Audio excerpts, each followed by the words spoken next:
Well, you can't accuse me of not going for it here because we found three brilliant signings, including two frees that we'd monitored in South America for some time. We've also picked up a wonder kid at the expense of Borussia Dortmund, and now we've got to make sure they've got Champions League football to join in with.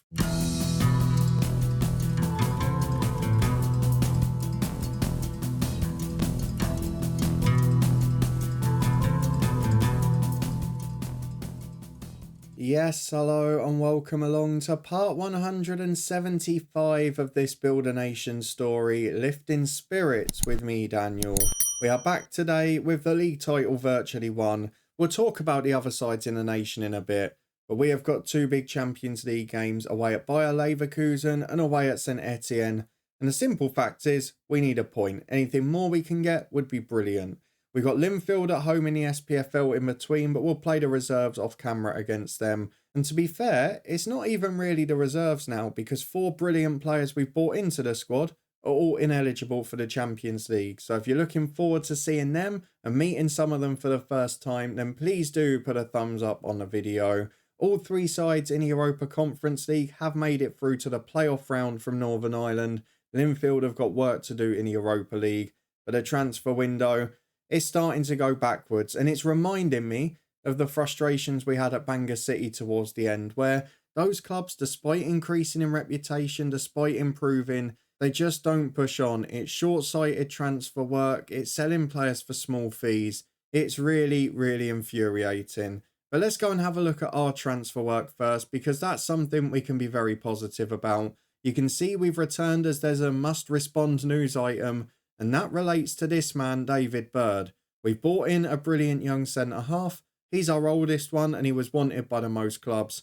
And when you see who we bought for 7 million, and the fact that David Bird is now being sold for 16, that is a pretty incredible deal. He goes to rejoin Morgan Hassan, his former teammate, who also moved out there recently. David Bird has been a very good servant for this club, but for the next level, as he approaches 30, it's a deal that's just too good to refuse. And then technically helping out Northern Ireland, albeit not our own league. Derry City have agreed to sign Declan Curtis on a free at the end of his contract. It's improving well. He was in a Northern Ireland squad, albeit without making his debut.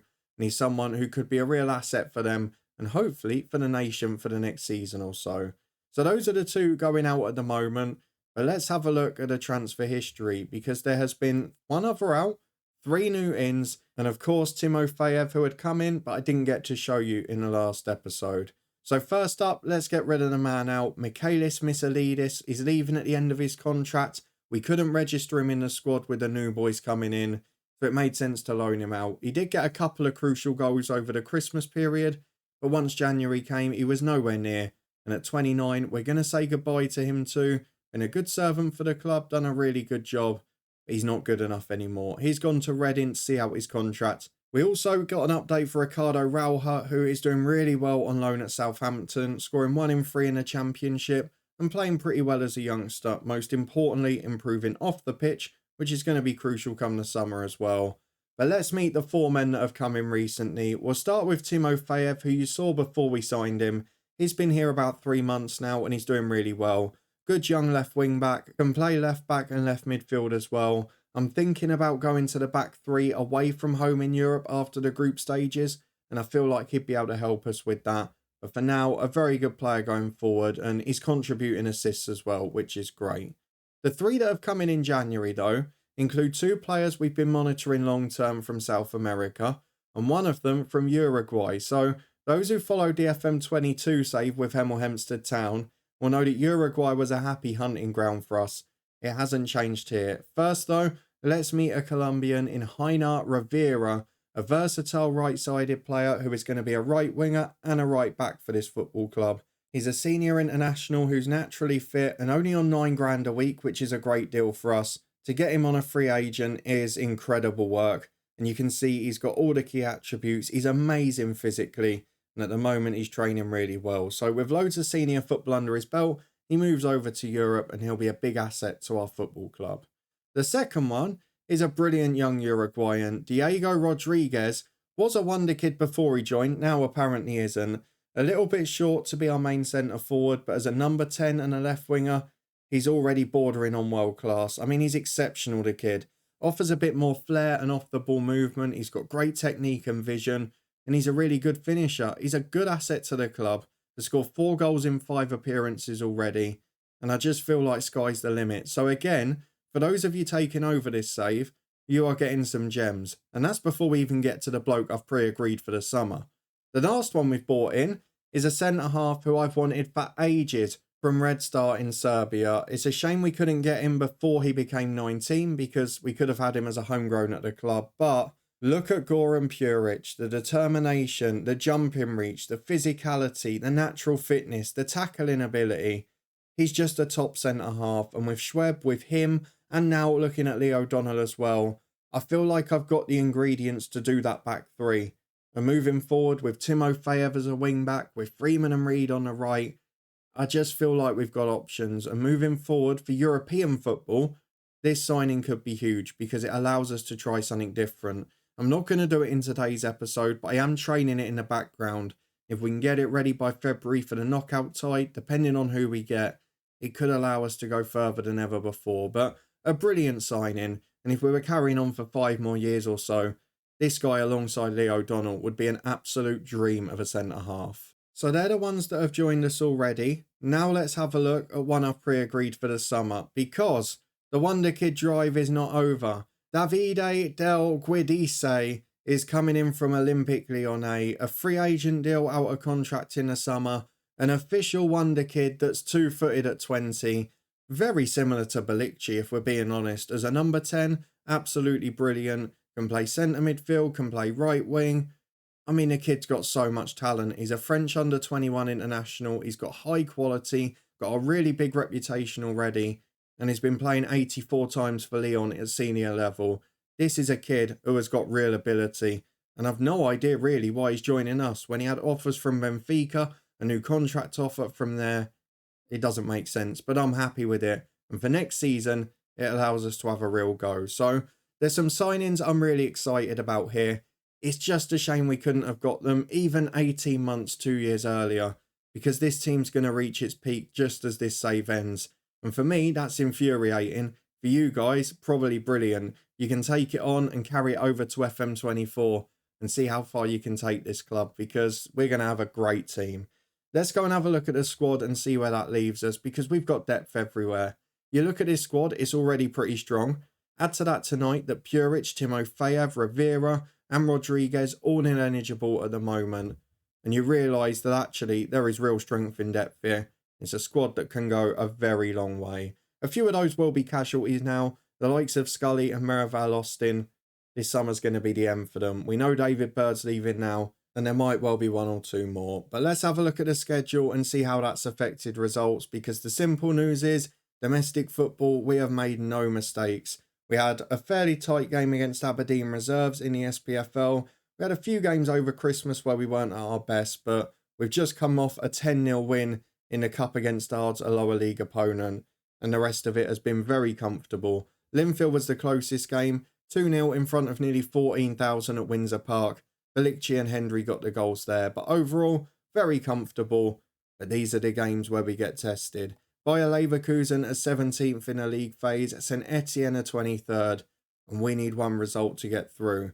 We have a look at the table at the moment. We're in 20th place on 9 points. There is a bit of a gap below us, and the most of them are on 6 at that cut-off point. So it's unlikely we're going to need more than 10, but I could really do with us pulling it off. I'll very quickly show you the transfer work in the nation, because it's not going to take very long. The big news, really, is that some of the clubs in the nation are now selling their stars. One player went over to the UAE. That was Antonio Ambrosio from Linfield for $2.5 million. They spent that money on Thomas Walters, who's a good striker, very good footballer. He's 31 years of age. There is no foresight in the way they're signing people, and it's really starting to do my head in. Larne have bought in a good free agent striker, in fairness, who will compete at this level pretty well. And then Coleraine bought in one decent one as well from Colchester, who fairly solid player at this level.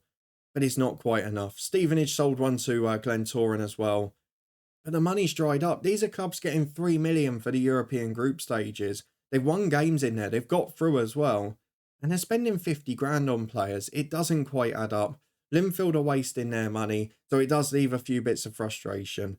Hopefully, we'll be able to put those aside today, though, and focus on European football. The big news before that is, of course, that David Bird leaves for 16 million quid.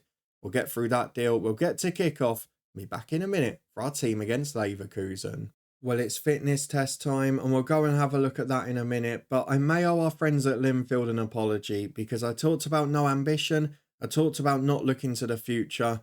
They've now just made an offer of £5.5 million for a striker from Nottingham Forest. And if I show you him at 24 years of age, yeah, I might owe you an apology, because he's as good as anything we've got up front. He's absolutely excellent. 2.5-star ability by our standards. A model citizen with improvement too. Okay, I'll change my mind if they pull him off. He scored 4 in 3 starts in the Premier League. He is a proper footballer. For now though, we're going to focus on ourselves. Via Leverkusen away from home. Through to the lineup we go. Lots of changes from the cup game in midweek. 4 players ineligible. The rest are still fresh though. So we'll be back in a minute to run through the team. Well, of course, frustration that we can't pick 4 of our star players, but we've got lots of people improving quickly. Montero becoming a star, Ekon is improving in goal beyond all bounds, and Ademir Bilicci, by the way, not only did he sign his new deal with us last time, he also won European Golden Boy because of his performances and the league's increase in reputation. So all looking good on that front, just Paleka that's maybe not performing this year, but this is the 11 we've gone for today. It's David Ekon in goal. Freeman and Aziada fullbacks with Schweb and O'Donnell as centre-half, Montero and Sinter at the midfield too, Matulovic and Paleka out wide, then Ademir behind Hendry up front. He's on 45 for the season and flying, but away from home in Europe, these 2 games might be the last time we play this formation. The new signings will allow the back 3 to work, so we've just got to get through the next week, and hopefully we'll still be in the Champions League. Well, again, the glitches appear to have resolved themselves as there's 11 out of 12 subs and Xabi Alonso still in charge of Leverkusen. So none of them being affected there. They've got an incredibly strong squad. So our job is to get through to the first half, through the music, and hopefully get ourselves a result. Just 5.5 minutes on the clock. We've got a corner kick with Xavier Sinter. Big ball to the back post. O'Donnell's up. Can't quite win it. Matulovic in. And it's cleared. That is the other thing with the signings as well. Puric is 6'4", he's magic in the air. There is going to be a bit of height in defence. We've not always had that from both centre-halves. As Matulovic finds Hendry, it's a brilliant start. And Ademir Bilicci puts it in. Hendry across goal, Bilicci scores it. I was actually having a look through the Leverkusen team just before we came back from the music. It's not better than ours. It's probably about the same standard. With the players we've brought in, with the improvement we've got, we are now that level of side. As Schweb hits the post, it could have been 2. It's been a brilliant performance so far. We've got to keep making it count. If we win this game, 12 points and an away win in the Champions League, that would really be progress from the last year. And then if we could get something at Saint-Etienne as well, we'll start to look a convincing team. And crucially, we'd get home advantage in the second leg. Saint-Etienne are 4-0 down at Arsenal. We're dominating against Bayer Leverkusen. But now it's a free kick in that horrible position. We know the wall doesn't cover the goal. And thankfully it hits the woodwork. The rebound straight at Ekon. But God, for FM24, I cannot wait for the wall to actually cover the post. Fingers crossed it will. Despite that though, we are 1-0 up at half time. We've been the better side throughout. So let's praise the lads, get them inspired, and hopefully get a good second half performance. We're 5 minutes into it without further action. So I think we're going to have to look at subs soon. Sinter's on a yellow card. We've got Matulovic not playing that well on the left. And we have got good options on the bench. So let's go and have a look at who we can bring on. Xavier will be replaced by Bayervank, the natural replacement in there. Matulovic on the left replaced by Zheng. And then in defence, we could do something at fullback. But I'm fairly happy with how we're performing. So I'm not going to panic just yet. We'll make those couple of changes and we'll keep with it for now. Because with a quarter of the game to go, we've got another free kick and a chance to make it 2 as the cross is headed away. Ademir will keep it in on the left. Doesn't do great with it, but forces the pass backwards in the end. And now Bayer Leverkusen can play out from the back. It's a big chip forward and it's easily dealt with. Freeman doing really well at right back. He's becoming a superstar of this team. Is our youth academy player. He's the only one that's made it, but boy, has he made it properly. As Bayervank the sub gets in. Plays back to Freeman on halfway. Options down the line. There is Paleka. Through ball towards Ademir, who can't quite make it. And Leverkusen out again. It's been a long, scrappy highlight, which normally leads to something. As Schweb deals with a long ball. It's a poor clearance, but Montero brings it down. Then he gives it away. He dallies in possession. Blanco in for 1-1. He'd had a really good game with Montero. But he's done something silly there. Criminal on the ball in your own third. You've got to find the pass. And now it is 1-1. Magically, it's not really affected his rating. But it's not ideal for us at the minute. Paleka's having a poor game on the right. Balikci's knackered, but the new signings can replace him at the weekend. I'm going to go Paleka off for either Harris or Merival Austin. Harris is really improving. Austin's better suited to the wide area. And he scored in that last game, didn't he? He'll come on. We're also going to go Montero off for Houston. He'll come on as the holding midfielder. And then Schweb's not had the best game either. So we'll go Cameron Thompson for him. David Bird would have been an option there, but he's now gone. And this is actually going to be a disappointing result because we deserve to win this game. I'm going to encourage the lads with 10 minutes to go. Ultimately, a point would see us through. It's a good result if we can get it. But we've put ourselves in this position again. And it happened last season, didn't it, in one of these January games where we went a goal up, then threw it away. Didn't take chances, although Hendry's nicked it high here. He's got run right and left. Merival Austin's in. Goes for the shot. Johnny Merival Austin with his 20th of the season. That's why we extended his contract a year. That's why he'll see out the season here. He's still a big game player. He's still a superstar. And he's delivered on the big moment. But now, Leverkusen will throw everything from the kickoff. They go for the big ball over the top. Freeman will chase. Oh, come on. Why does it happen every time? It's not in the box to start with, by the way. But it isn't a foul either. He's gone over like a sack of spuds and the referee's bought it. He's fallen for the tricks again. It's never in the box. It's not even a foul. I'm not sure why we're there. Now we've got O'Donnell on a booking. I've not even got time to make the tactical changes. And it's a free kick with a dodgy ball again. I'm petrified of it. It hits the woodwork. The rebound's in. Is it? No. Brilliant save. Unbelievable from David Ekon. The second one was offside, but the first save is remarkable. Wonderful goalkeeping. He's becoming a star. We're going to get the fullbacks on defend. We're just going to see this one out. Ademir will drop in a little bit here. I know he's not very natural at it. We'll put Houston in the holding role. He can just be a defensive midfielder on defend. Ademir can be an advanced playmaker on support.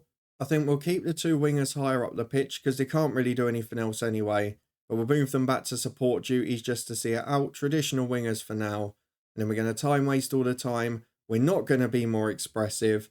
And when we get the ball, we're going to slow the pace down. Nothing too drastic, but with 5 minutes to go, this could be a big result on the road. A 2-1 win at Bayer Leverkusen would be a fabulous effort.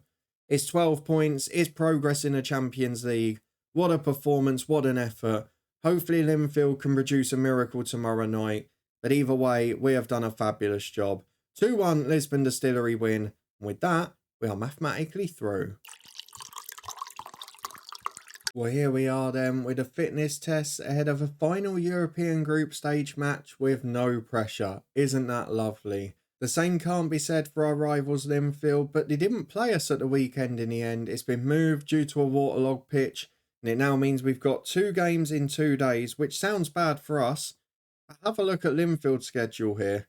They have played Tuesday night. Thursday they've got their Europa League decider. Then they're playing on Friday as well. I mean, it's not helping, is it? And I know the Northern Irish don't help by not playing on Sundays, but seriously, it is a really big issue. So I feel for them a little bit. They have, though, got that big deal done for Nick Atkins, and he scored the winner on Tuesday night as well. So maybe we owe an apology because Linfield have made their first, I would call this, probably their first major move of the series. The Miles Style deal from us was a big move. This is their first major one. They've got their first superstar. For now, though, let's go and focus on Saint-Etienne and try and get ourselves 15 points, which would be a record in a Champions League group stage, I think. So let's go and pick our team. It should be able to be fairly similar. We've got Sinter, who is suspended. We've got to think about the 2 games in 3 days as well. We know we've got 4 players to come in, but Merival, Austin and Scully are both injured as well. So let's bring in Bayervang in centre midfield. And that means we will have 10 subs for this game. but crucially, the same 11 bar Bayervang as last week and the win at Bayer. We're back with just 4 minutes on the clock in this tie in France, and here is Freeman with a throw down the right. Paleka flicks it to Balikci, inside to Bayervang, and back out to Freeman again. Chance to get to the byline and cut it in, but he doesn't. He goes backwards. Here's Montero. He's had the ball robbed off him again. Not sure what's going on with him at the minute. Schweb does really well to win it back. Balikci puts Matulovic in. Matulovic scores. It's 1-0 Distillery. And against that next tier of opposition after the big boys, we're starting to look a lot more convincing. We hammered Atletico at home. We hammered a poor Ajax at home. We won at Leverkusen. And we're winning here at Saint-Etienne as Freeman carries the ball forward to the edge of the box. He doesn't score many. Had a go and almost got rewarded. Behind for a corner. It'll be taken in swinger by Balikci, who has set up plenty of goals this year. Finds O'Donnell, who can't quite win it. Matulovic recycles possession though. The man who doesn't often score but then pops up with a random hat-trick every now and then. His goals this season have come in 2 or 3 bunches rather than being spread out. With 15 gone, it's been a really good display. Linfield did draw away from home. They've got a chance to get through if they beat Hammarby tomorrow. It's a big ask for them, but they're fighting. And if they get through, that new signing and those 2 new strikers could be a real asset for them. As here is a big kick forward from Saint-Etienne. Dealt with in the back, but O'Donnell misses his challenge, and now Saint-Etienne are in. Edge of the box for Boyer, into Berger. Oh, it's really poor. Really poor from the Distillery defenders. And it's 1-1 with 18 on the clock. We've really got to do better than that. It's too easy, that goal. I'm not happy. Well, we mentioned Jakic when we played Dortmund, who did a really good job for them. If it's any consolation, he's doing exactly the same to Ajax tonight as Paleka gets the ball back to Freeman. We really need to get back ahead by half-time. This is the sort of chance to really boost our coefficient. As Montero goes wide to Matulovic, he's in again, goes for the shot. He had 2 in the middle, he probably should have crossed there. Paleka's having a poor game again. It's not a particularly good display, this. And at half-time, I'm pretty unhappy with the performance. I'm going to say I don't like what I've seen. We've got a lot of them motivated, but I won't leave it long for changes here. I know the squad isn't as strong as it has been, but we're going to need to ring the changes and try and force something out of this game. As Balikci has lost the ball on halfway, it's been an arrogant display. We've had a week off, we should be better than this. As Bayervan gets it to Balikci, wide to Paleka. Better move, Henry's offside. Oh, he's missed anyway. I mean, that miss is up there with miss of the season. It's atrocious. I mean, he's got away with it because the flag was up.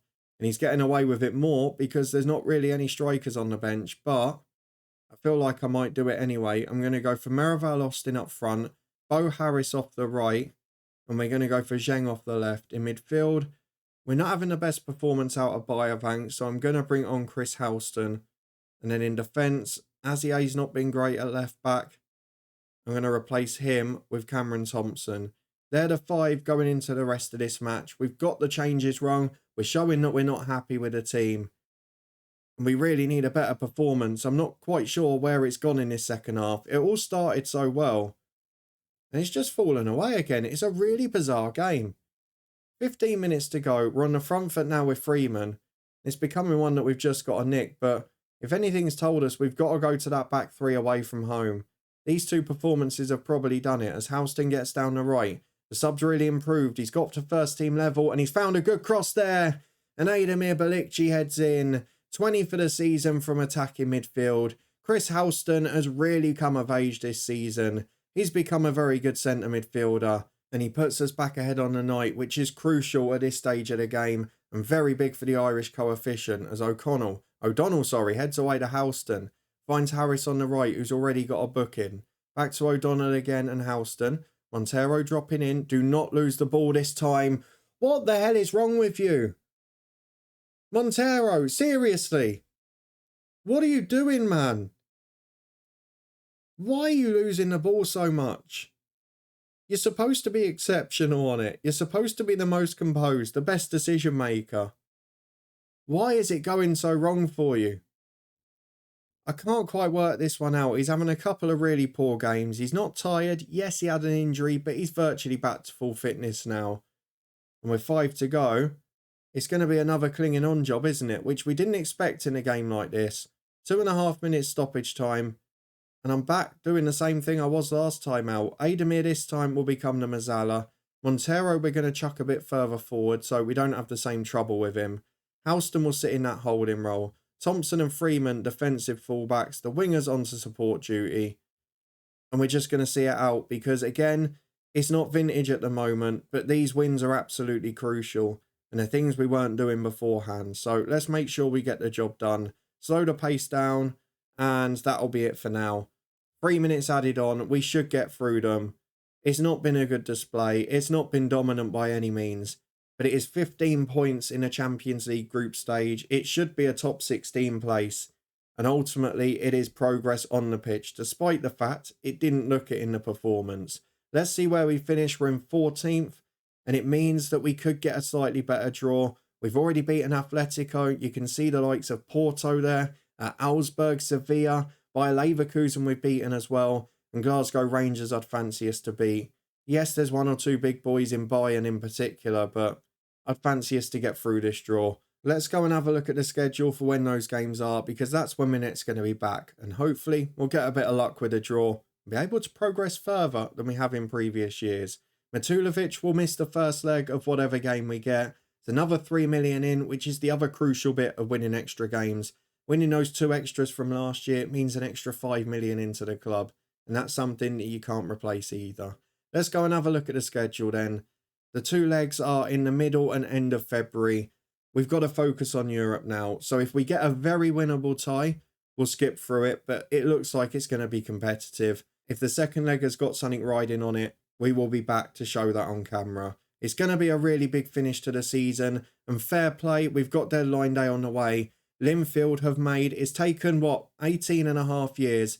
Linfield have made their first massive move as they've gone for Nick Atkins, a proper superstar, as their new centre forward up front. So let's hope that's a sign of things to come, and the last 18 months of this save is going to be great. Of course, we'll be able to carry it on after. You guys can take over in the comments. But for now, let me know what you thought of that one. If you enjoyed it, please do put a thumbs up on the video. Will we get more transfers out of Linfield? Will we get other sides improving as well? And can they get through in Europe to make it 5 sides in a knockout phase, which again would be incredible progress for the division. Hopefully you'll come and join me to find out as the season goes on. If you want to stay up to date, then please do subscribe and turn that notification bell on. Let me know what you think of all the signings in the comments, as well as the lad that we've pre-agreed for the summer, and the one that Linfield have bought into. I'm interested to get your thoughts. You can find my latest save ideas video for FM24 up in the eye above, as well as the Twitch channel, the football podcast, and so much more. But thank you very much for watching as always. Your support is greatly appreciated. And I'll see you back here tomorrow as we move into the knockout rounds of the Champions League.